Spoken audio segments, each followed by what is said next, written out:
What's up, everybody? JT Sports here, back to you guys with another episode of the JT Sports Podcast. On this episode, we're going to be discussing how good will FSU football be this upcoming college football season. Will UNC football bounce back?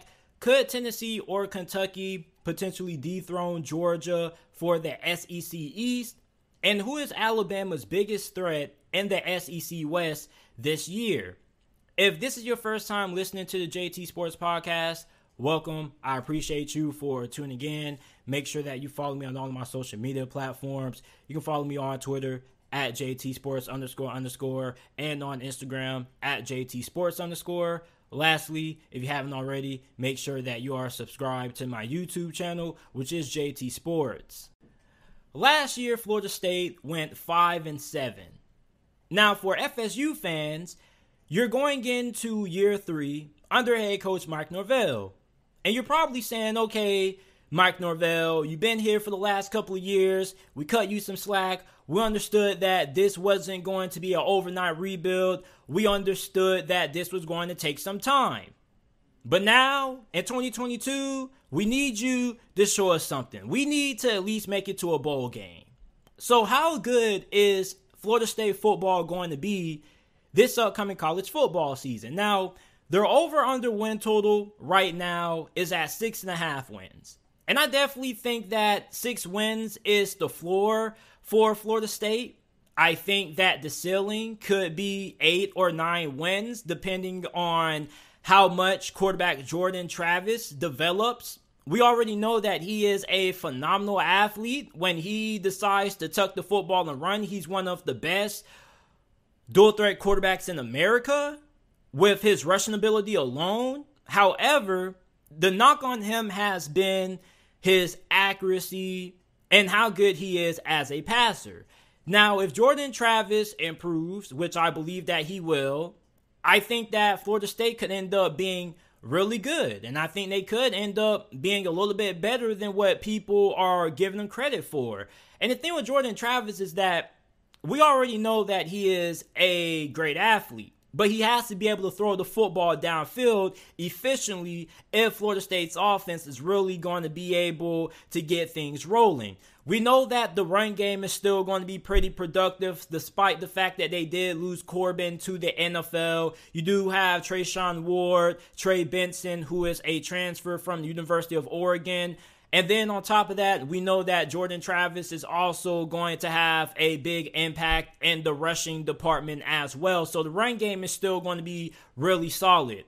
However, the two biggest questions when it comes to the offensive side of the football for the Seminoles is going to be the offensive line and the wide receiver position.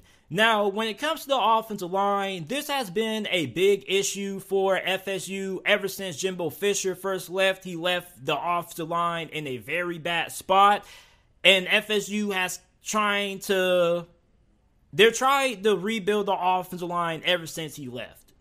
And you're hoping that the offensive line is finally figured out.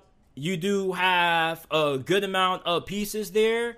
I think judging from what the coaches have said after spring, they have a couple of spots that they have an idea about who's going to be starting, but they're still trying to figure out things. They're still moving guys around, trying to figure out the best lineup going into the 2022 college football season. However, if you are a Seminoles fan, you're probably saying, JT, we don't need great offensive line play this season. As a matter of fact, we're not expecting great offensive line play. You're probably just saying, just give us decent. Just give us average to maybe above average offensive line play, and that should be good enough, which I think could potentially be true, even though you do play Clemson, who has probably the best defensive line in college football. So I don't think that having a average offensive line is going to be good enough to give you a chance against them.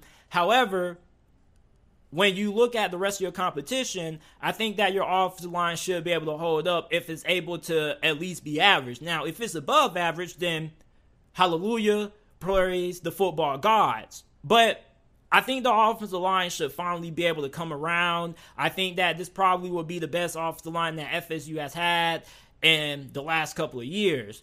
Look at wide receiver. The wide receiver position isn't bad. It's not great. but you do have enough pieces there who should be able to get the job done. You have Malik McClain, who is 6'4", 210 pounds. He showed some flashes of potential last season. Despite the fact that he had limited playing time, he caught 16 receptions for 190 receiving yards and 2 touchdowns. You have Ontario Wilson, who was the team's leading receiver last year in yards and touchdowns. He brings experience and a veteran presence to that receiver room. You have Johnny Wilson, who I'm really excited to see what he can do if he gets on the field. He is a transfer from Arizona State. This dude is massive. He's 6'7", 225 or 230. And I'm actually a little bit surprised that he hasn't been moved to tight end yet. But when you have somebody that has this size, he may not be the greatest route runner. He may not be the best when it comes to getting off the line, but you don't really need him to be, because all you really need him to do is just to run deep routes, run some flies, some post routes, and then you have Jordan Travis throw the football up in those 50-50 one-on-one matchups and let him go work. Especially in the red zone. He could end up being a very great red zone target for this FSU offense. So I'm excited to see if Johnny Wilson is able to carve out a role on this Seminoles offense this year. You also have Keyshawn Hilton, Ja'Kai Douglas. So there's some talent in the receiver room. It may not be a group that's going to blow you away, but you do have enough there that you should be able to get the job done.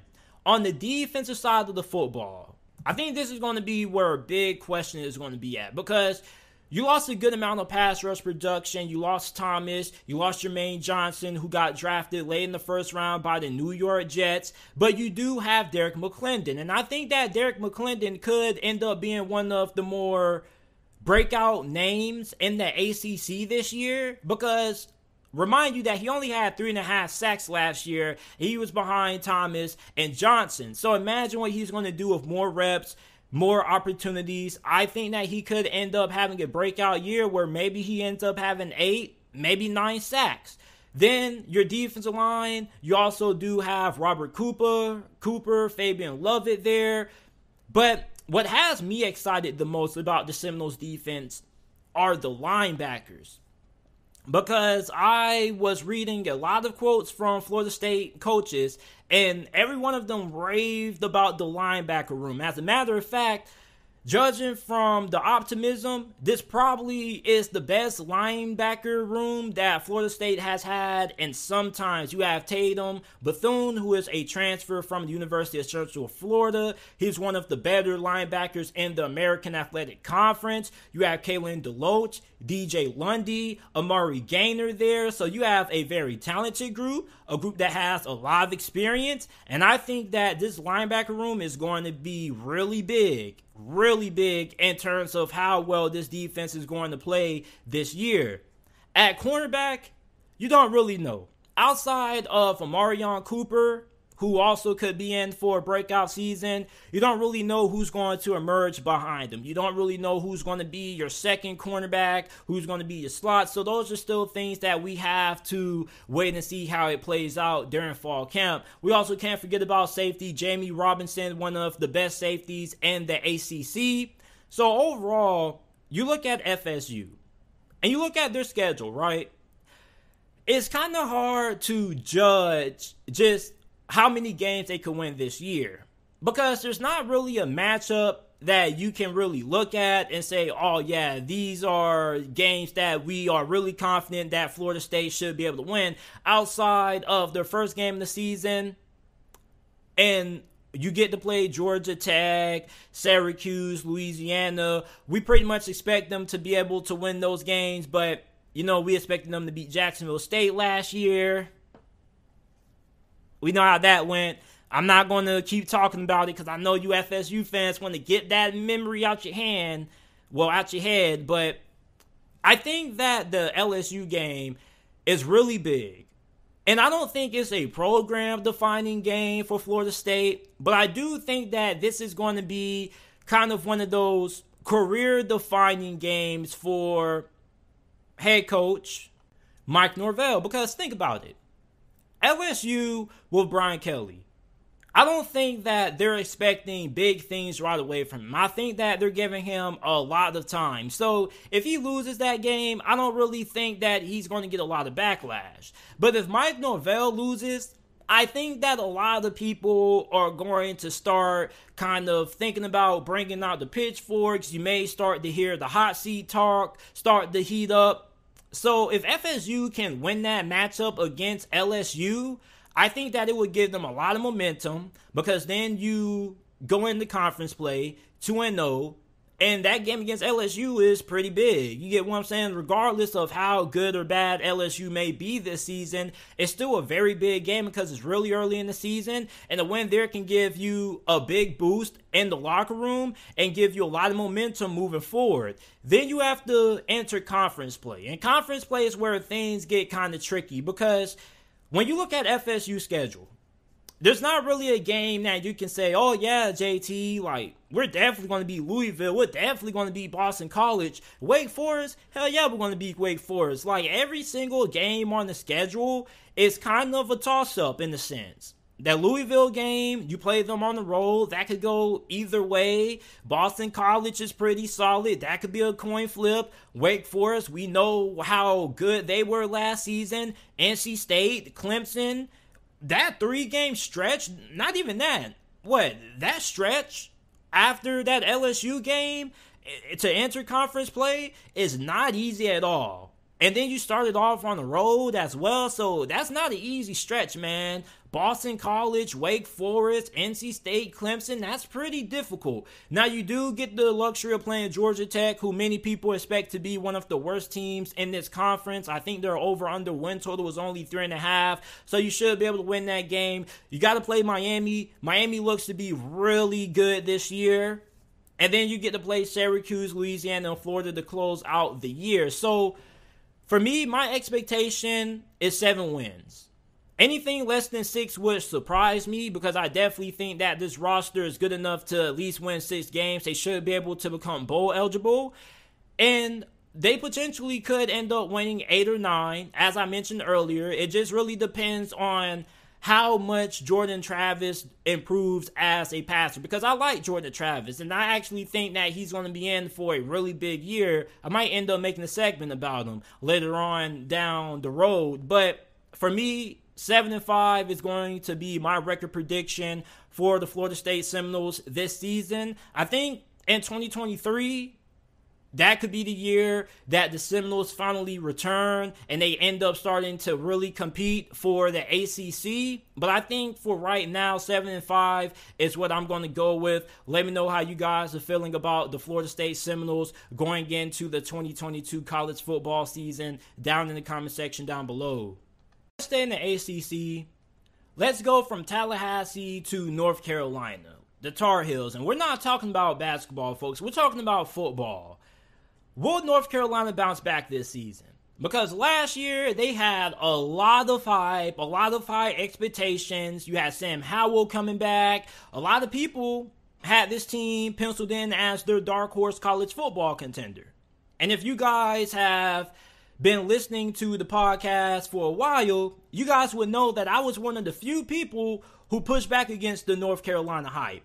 And I actually came out and said that they were the most overrated team in college football when I did my UNC record prediction. I got a lot of hate from Tar Heel fans, but you know what's funny? When you're right, nobody ever comes back to apologize and say, you know what, JT Sports, you were right about my Tar Heels. Everybody just stays silent. But if North Carolina would end up being as good as what many people expected them to be, everybody would have came back and saying, oh, this ain't aged well, or, oh, you were wrong. You get what I'm saying? It would have been a lot of noise. People would have been at my neck. But it's okay, North Carolina fans. You don't have to apologize.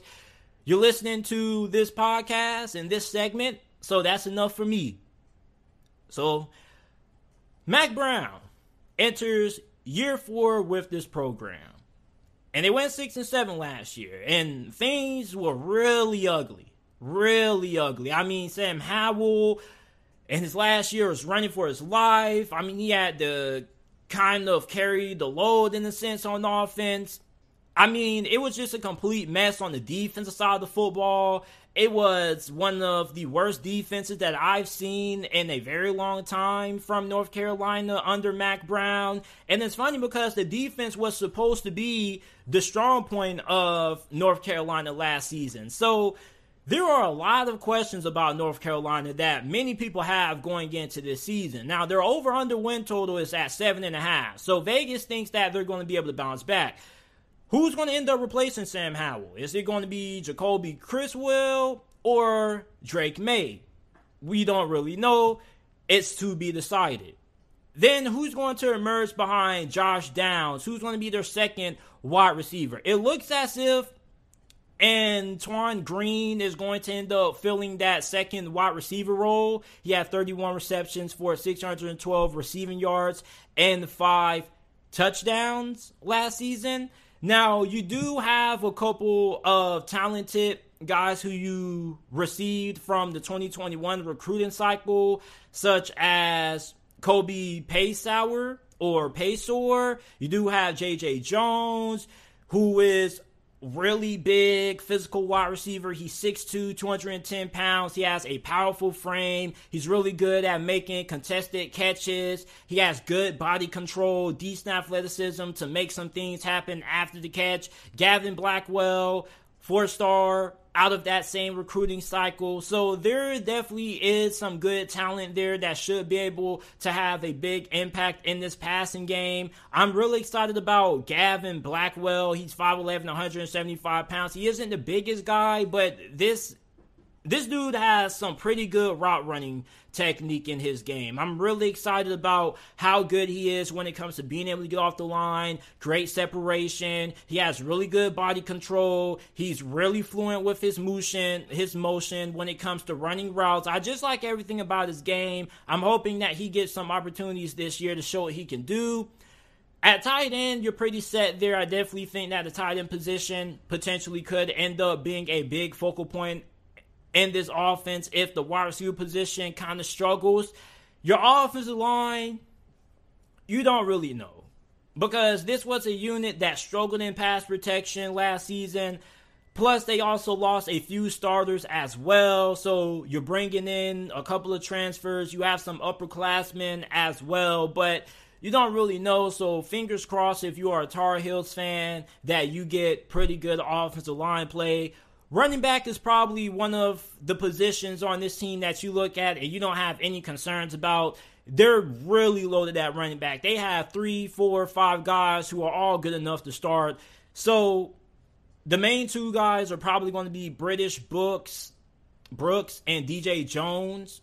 Brooks last season, 31 carries for 295 yards, 4 touchdowns. He's going to probably end up being the lead back this year. DJ Jones is probably going to end up being behind him. And North Carolina normally runs at least 2 or 3 running backs in their rotation yearly. So we're probably going to see UNC have a pretty solid run game. And they're probably going to lean on that run game a lot, simply for the fact that you have so much unknown when it comes to how good the pass blocking is going to be from your offensive line. So look for the run game to be really vocal in this offense. And plus, on the defensive side of the football, right? I mean, it was just a complete disaster. And if you're a Tar Heels fan, you're probably saying, the defense can't get no worse than what it was last year. It was, I don't even know how to describe it, man. But, I mean, one of the only bright areas that you had was that you were really good at getting pressure on the quarterback. You were in the middle of the pack in that department. But everything else, terrible. So you bring in Gene Chizik as your defensive coordinator. And one thing that he has been emphasizing a lot over the course of this offseason has been that he wants to force more turnovers. He wants this defense to be better at giving the offense more possessions. And last year, North Carolina was 86 in takeaways per game. You look at the defensive line, they have a good amount of talent here. I mean, they got good depth as well. Look at Myles Murphy. He had 4 sacks. You also have a pretty good group of linebackers. Noah Taylor, who is a transfer from the University of Virginia, is going to be pairing him alongside of Cedric Gray, who probably was your only bright spot on defense last year. when it came to your front seven. So you got to be feeling pretty good about where your front seven is at this time. It's probably something that you have the most confidence about. When you get into the secondary, that's where a lot of questions are going to lie. Tony Grimes, I definitely think that he's probably the best cornerback that they have. But who else is going to be lining up on the opposite side of him? You don't really know. Cameron Kelly led the team in interceptions last year with 4. So you have 2 guys in your secondary who you can rely on to be dependable. But after that, you don't really know. So this is a North Carolina team that is really shaky. And I got to ask you guys, do you feel that this program kind of peaked? Did this program see their highest moment under Mac Brown the season prior to 2021? Because this is a team that, yes, they do have a good amount of talent, and they have recruited at a pretty solid level. So you're expecting everybody to come in and be able to produce, but as we already know, not everybody pans out that way. And there are a lot of question marks. You don't really have a lot of proven productivity at certain areas. So looking at their schedule, the good thing is that your out of conference is pretty easy. You play Florida A&M, that's a W. You got Appalachian State on the road there, but that probably won't be a guaranteed win, but you definitely should be favored to win that matchup. I think that Carolina should be able to win that game, even though Appalachian State is going to be pretty solid this year. I think they should be able to pull that one off. Then you play Georgia State on the road at Georgia State. So you should be able to go 3-0 before you play Notre Dame. And the good thing about your next couple of games, Notre Dame and Virginia Tech, is that you play both of those 2 teams coming off a bye, and you play them at home. Notre Dame, you're playing them coming off that bye, and it's going to be at home. Then you play Virginia Tech. So that Virginia Tech game probably could go either way. So you could go into that game against Miami, maybe 5-0, 4-1 at the bare minimum. So you're going to be in a pretty good spot there. Now, Miami is going to be a really tough team this year. As a matter of fact, they probably could end up being the best team in the Coastal Division this year. So you play Duke. Duke is probably going to be one of, if not the worst team in the ACC this year. So that's the win. So at this point, you're only having, 1 or maybe 2 losses. Then that's where things really start to pick up. Because then you play Pitt, coming off a fantastic season. Then you got to play Virginia, which Virginia may not be all that great, but you do play Wake Forest, Georgia Tech, and NC State to close out the year. So for North Carolina, I definitely could see them winning 7 games. I'm going to go with 8 wins. And the reason why I say they're going to win 8 games this year is because their out of conference really saves them. They don't really have anybody who I feel should give them that much trouble outside of Appalachian State. And both Appalachian State and Georgia State are going to be pretty solid this year. But I think that North Carolina should be able to take care of them. So it's good that you go into conference play with a good opportunity to be 3-0. And I also think that you maybe could only have maybe 1 loss going into that Miami game. And maybe you could beat Notre Dame. Notre Dame isn't a team that we're all too in the green about also. They also have a couple of question marks as well, with Marcus Freeman going into his first year as the head coach there. So I think that North Carolina should be able to win 8 games. I think they're going to be able to bounce back. I think that Mac Brown still is one of the best coaches in this conference. Even though North Carolina suffered from a down year, I still think that this is a program that has a lot of potential. I wasn't surprised that North Carolina had the season that they had. They're not Alabama, Georgia, or Ohio State where they can just lose that much talent and then simply just bounce back the next year and pick up from where they left off, or if not, be even better. I definitely think that this is a program that they're going to have some years that they peak, and then after that, they're going to kind of have some down years after, and then they're going to bounce back until they really start to build themselves up and keep on recruiting at a very high level, and they start to bring in top 10 recruiting classes consistently. So it was expected, at least in my opinion, for UNC to have a down year. And I also think that they kind of fell into the media hype train, because when you start to read so much good headlines about yourself, it kind of does affect the psyche of a team. It actually is a real thing. People think that's just nonsense, that people stew, but it actually is a real thing. Complacency is also something that could dethrone a lot of people's potential success in life. So for North Carolina, Mack Brown, he's looking at trying to get back to the basics. He's trying to get this program back to what they were before they had the season that they had in 2021. I don't really have any concerns about the offense. I think that they should be able to get things figured out on defense. At least from a front seven perspective, you should be pretty straight in that department, but we don't really know how good the secondary play is going to be outside of two good players. So let me know how you guys are feeling about the University of North Carolina going into the 2022 college football season down in the comment section down below. So if you were to go up to any random SEC fan, right, and ask them, who do you think is going to end up finishing in second place behind Georgia in this division? Most likely they're either going to say Tennessee or Kentucky. So that leads me to my question. Could Tennessee or Kentucky potentially dethrone Georgia for the SEC East in 2022? Now, I'm not saying that it's going to happen. You get what I'm saying? Before you Georgia fans come down the comment section and get bent out of shape and say, man, JT, none of these teams have a chance. The only team that's a threat to Georgia is Georgia. This is just a hypothetical question. We're just having some dialogue here. Could Tennessee or Kentucky potentially be able to pull it off? So the first thing we have to look at is, how could it happen? What has to happen? Because anytime you're playing a juggernaut that is Georgia or Alabama, you got to have a list of things. And the first thing is that you got to have a little bit of luck. If you're going to be able to beat one of the best programs in college football, you're going to have a couple of things go your way. The second thing is that you got to have very good quarterback play. Both Tennessee and Kentucky have that. Tennessee has Hendon Hooker, who I believe is the second best quarterback in the SEC behind Bryce Young. He is one of the most efficient quarterbacks in college football. Going into 2022, he threw 30 touchdowns to only 3 interceptions last season in 2021. Now, Kentucky has Will Levis. Now, Will Levis has a very strong arm. He's a very good athlete, and he has a lot of NFL draft hype. Many people think that he could end up being a top 10 selection in next year's NFL draft. Now, Hendon Hooker doesn't have that kind of hype when it comes to the NFL draft. However, I definitely feel that he has the potential to end up rising up the draft boards if he picks up from where he left off last year. So, quarterback, check.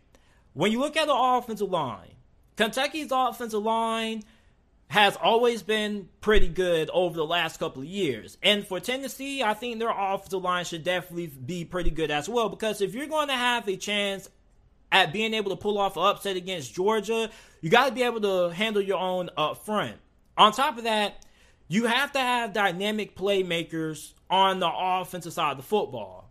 And you got to also be able to push the envelope offensively. You have to be able to challenge Georgia's defense. Now, one good thing is that none of these two teams are going to end up facing the defense that Georgia put on the field in 2021. And even Georgia fans are probably going to tell you that their defense this season is not going to be as good as what it was last season, because last season, Georgia had one of the best defenses that we've seen in the history of college football. So there's no way that you're going to be able to replace a historic defense with another historic defense, most likely.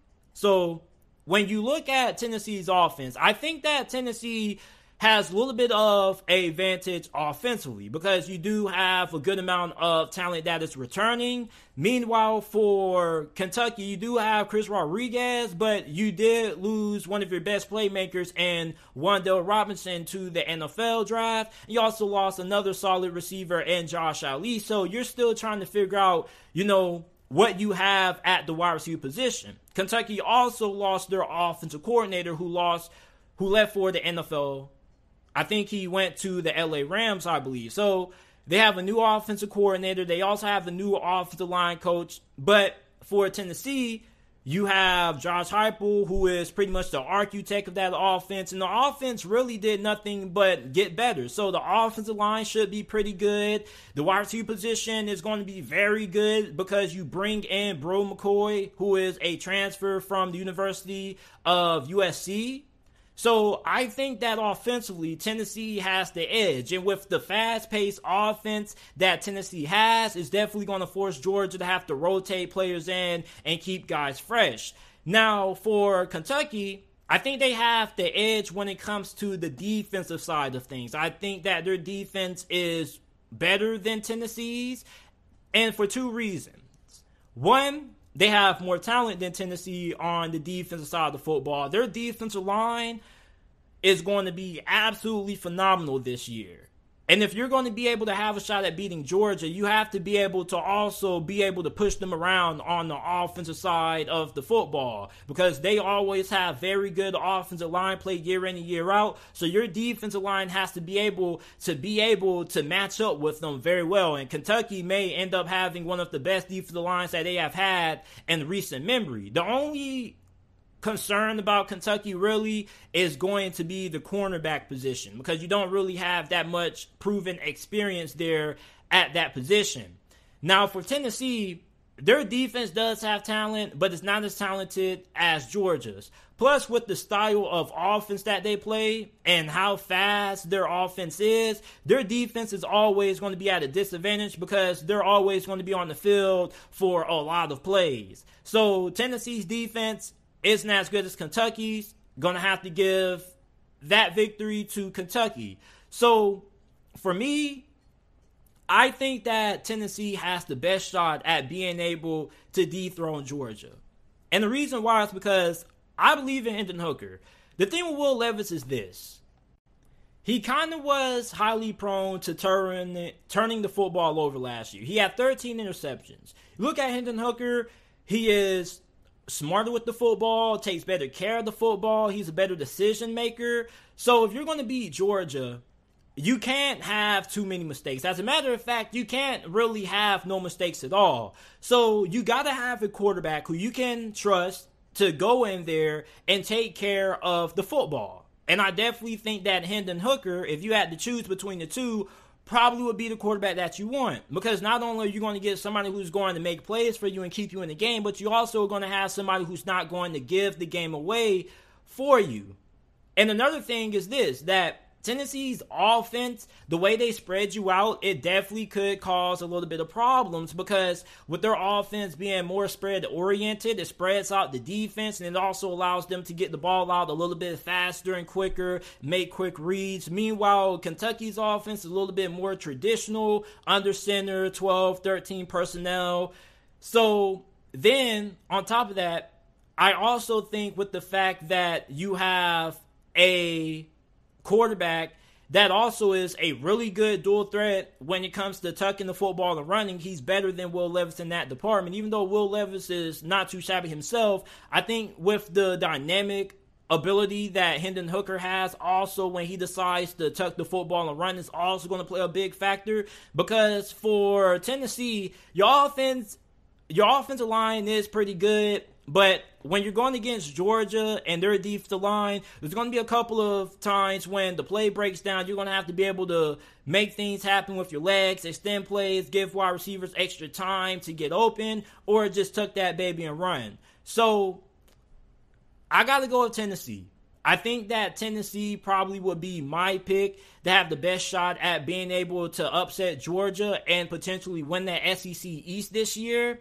I definitely feel that Kentucky is not too far away in that department, but it's just that it really is an argument that can go for either side. I'm pretty sure Kentucky fans are going to make the argument for why Kentucky could more than likely be able to be the team that could have a better shot at dethroning Georgia than Tennessee. But at the same time, it really comes down to several variables. You have to have luck, and you have to be able to take care of the football. If you're going to upset a team like Georgia, you got to be able to win the turnover battle. And that involves you not giving the ball away. And I think that Tennessee wins in that department with the fact that they have a little bit more proficient quarterback when it comes to being able to be effective without taking a lot of unnecessary risk in a sense. Will Levis is more of a gunslinger. So when you have a quarterback who kind of has that gunslinger label, he's going to take some risk. And when you're playing a team like Georgia, you have to pick and choose your spots properly because you just don't want to give a team like Georgia extra possessions. You want to take possessions away from Georgia, which is why the turnover battle is so big, which is why I got to go with Hendon Hooker in that department, because not only does he give me the big plays, you get efficient quarterback play, but you also get somebody who knows how to take care of the football and knows when to take risk and when not to take them. So let me know who you guys think has the best shot at being able to dethrone Georgia for the SEC East in 2022. Do you guys think that there's another team potentially in this division that has a good shot at being able to beat Georgia? I don't think it's Florida. I think Florida doesn't really have enough pieces on the defensive side of the football.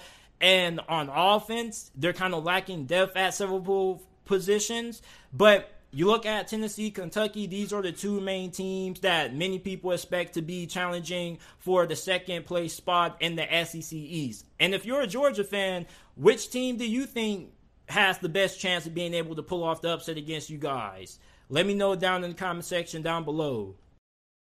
All right, now let's move from the SEC East to the SEC West. Who is Alabama's biggest threat in the SEC West for the 2022 college football season? Now, I am not saying that Alabama is not going to win the SEC West. I'm going to repeat it one more time.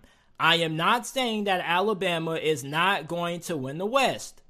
Now, I understand a lot of you Alabama fans are going to comment underneath the video and you're going to say, man, JT, the only threat to Alabama is Alabama.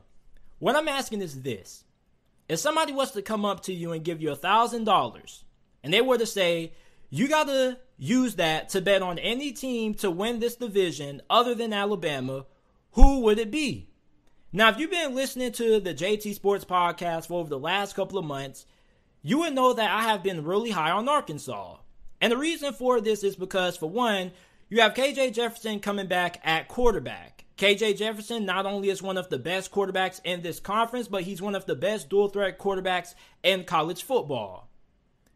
Other than Alabama and Mississippi State, the majority of teams in the West don't really know who their starting quarterback is going to be, and they don't really know how good of quarterback play they're going to be getting this season.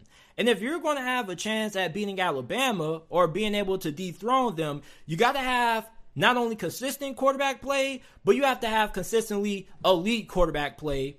And that's what KJ Jefferson can give you this season. Last year in 2021, a lot of people may not know this, but that was his first season starting as the full-time starter for the Razorbacks. And he was really good. So imagine how good he's going to be this year, going into spring, summer, and fall camp, having more time to develop.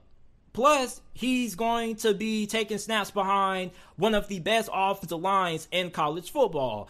And if you're going to be able to upset Alabama, you have to be able to handle yourself up front on the line of scrimmage. It doesn't matter how good your running backs are, or how good of a group of wide receivers you have, if you can't block the big boys up front.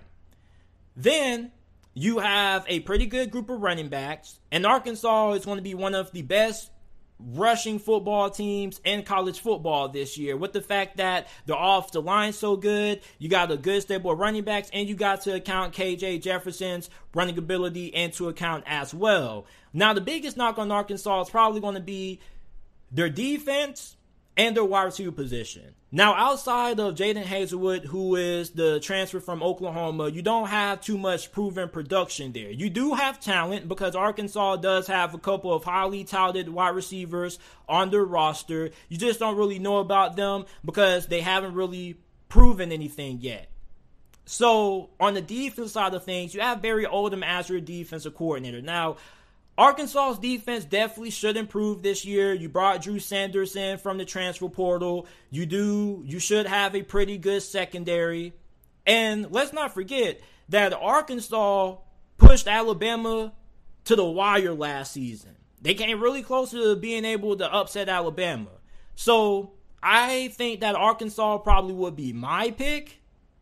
However, I do understand that there's going to be a lot of people who are probably going to say Texas A&M, simply for the fact that Texas A&M beat Alabama with Zach Calzada, and plus Alabama is the most talented team in this division, but behind them probably would be Texas A&M. Texas A&M has a really good defense, super athletic. There's going to be a lot of future NFL guys playing on this defense this season, especially their defensive line. Their defensive line is, whew.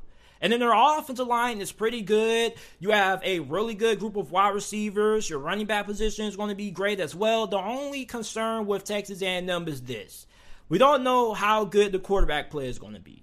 Now, the quarterback competition is either going to come down to Haynes King or Max Johnson.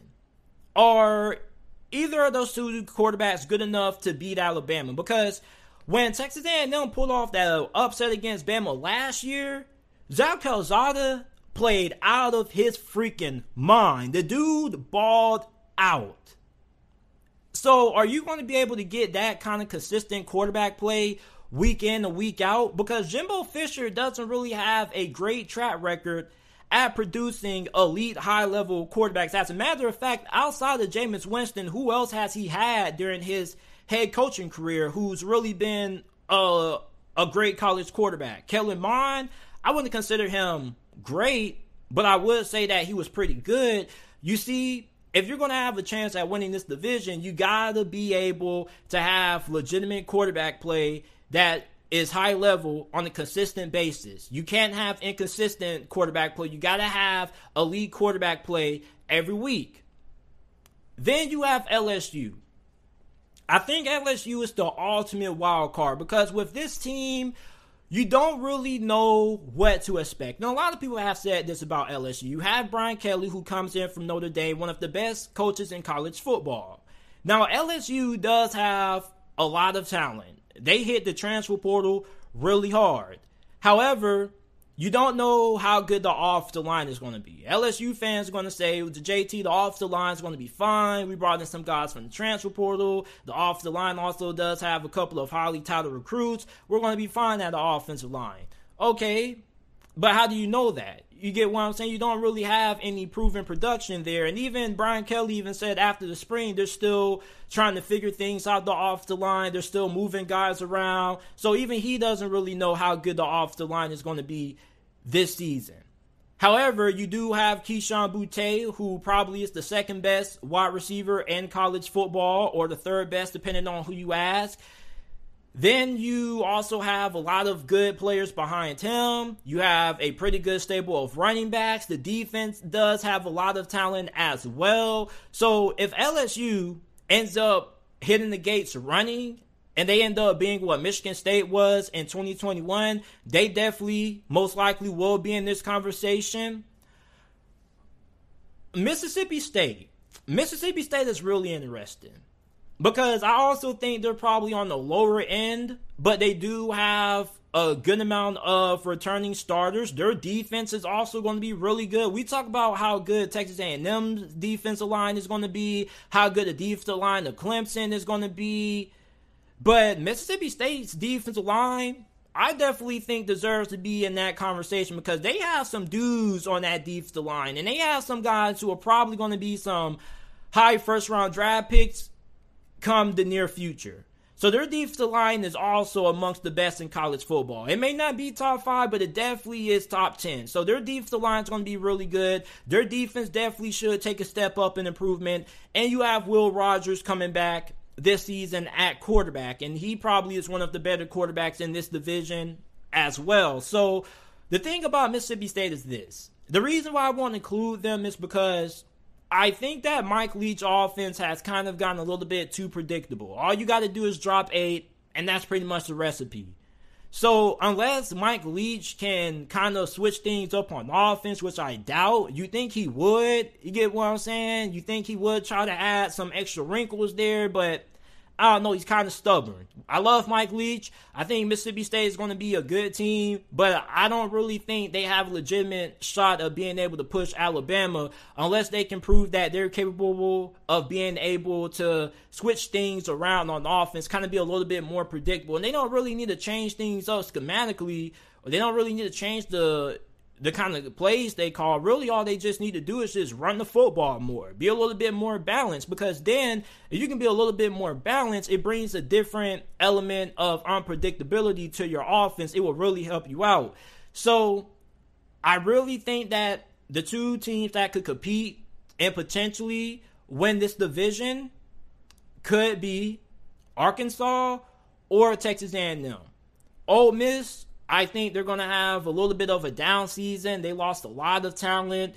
You look at Auburn. I think that Auburn could be better than what a lot of people are giving them credit for. They could potentially be the biggest sleeper team in the whole entire SEC, because Auburn always plays the best when it seems as if everybody thinks they're not going to be good.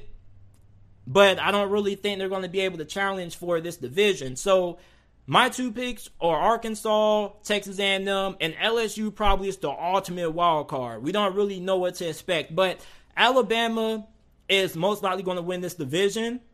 They are the most talented team in college football. It's either them or Ohio State. And for a team to be able to beat Alabama, it's going to take luck, great quarterback play, good offensive line play, and good play on the defensive line as well.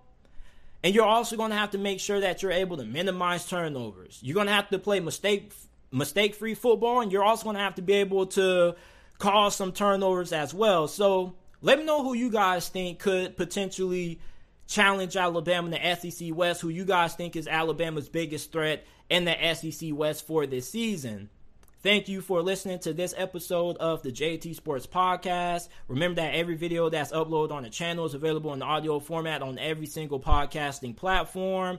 Apple Podcasts, Spotify Podcasts, Google Podcasts, wherever you get your podcasts from, the JT Sports Podcast is available. And I will see you guys with another episode shortly.